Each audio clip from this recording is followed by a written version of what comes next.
के जवाब बोली, मैं सुशांत के पैसों पर नहीं जीती थी। नमस्कार, मैं हूं आपके साथ नीलकमल सिहाग। बॉलीवुड एक्टर सुशांत सिंह राजपूत सुसाइड मामले में सीबीआई कब रिया चक्रवर्ती को हिरासत में लेकर उनसे पूछताछ करेगी, इसका सभी को इंतजार है। लेकिन इससे पहले आज एक निजी चैनल ने रिया चक्रवर्ती का इंटरव्यू किया है, जिसमें उन्होंने उन तमाम आरोपों का जवाब दिया जो उन पर अब तक लगते रहे हैं।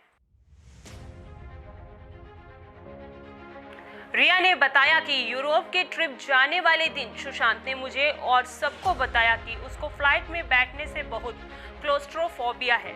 इसके लिए वो एक दवाई लेता है जिसका नाम मोडाफिनी है और उसके पास वो दवाई हमेशा होती थी। उसने फ्लाइट में जाने से पहले वो दवाई खुद ही ले ली। उसे कोई प्रिस्क्रिप्शन वगैरह नहीं लेना पड़ा क्योंकि उसके पास पहले ही वो दवाई थी। उन्होंने कहा, संभवतः वो हर फ्लाइट से पहले लेते होंगे। वहां पहुंचकर हम पेरिस लैंड हुए। पहले 3 दिन सुशांत कमरे से नहीं निकला, जो मुझे काफ़ी अजीब लगा कि क्या हुआ। वो बहुत एक्साइटेड था कि हम पेरिस जाएंगे ताकि कोई उसे नहीं पहचाने, ताकि वो मुझे अपनी असली ज़िंदगी दिखा सके, जो उसका फ़न नेचर था कि मैं कितना फ़नी हूँ कि मैं सड़कों पर भी चल सकता हूँ, ये भी कर सकता हूँ जो इंडिया में वो नहीं कर पाते थे। लेकिन वहां जाकर वो रूम से नहीं निकले। उसके बाद जब हम दूसरी जगह गए, स्विट्जरलैंड, तो वो काफ़ी ठीक थे। उनकी एनर्जी अच्छी थी, वो बाहर भी निकल रहे थे, वो खुश थे। उसके बाद हम इटली गए। हम लोग एक होटल में ठहरे। होटल का नाम प्लाज़ो मैग्नेनी फ्रेनी था। ये एक भूतिया होटल है। ये हमें बुकिंग से पहले नहीं पता था। हमारे कमरे में एक अजीब सा डोम जैसा स्ट्रक्चर था जिसमें अजीब अजीब तस्वीरें थी। रिया ने बताया कि इन तस्वीरों को देखकर मुझे काफ़ी डर लगा, लेकिन सुशांत ने बोला कि ये ठीक है।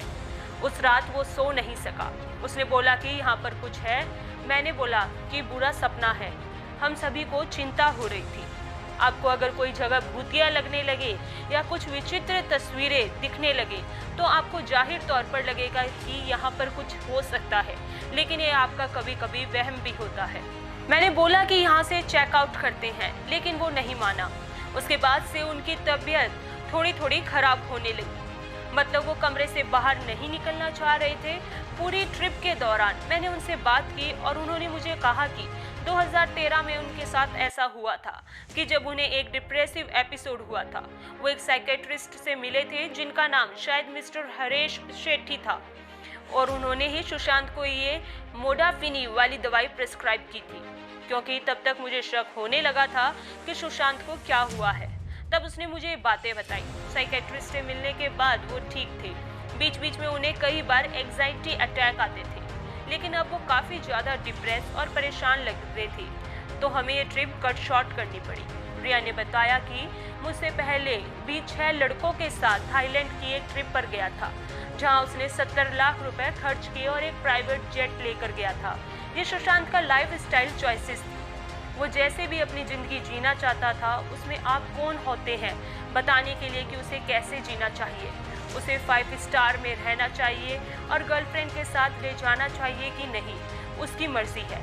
क्या उन्होंने भी उसे फोर्स किया ऐसा करने के लिए? और जी नहीं, मैं सुशांत सिंह राजपूत के पैसों पर नहीं पल रही थी। हम एक कपल की तरह रहा करते थे।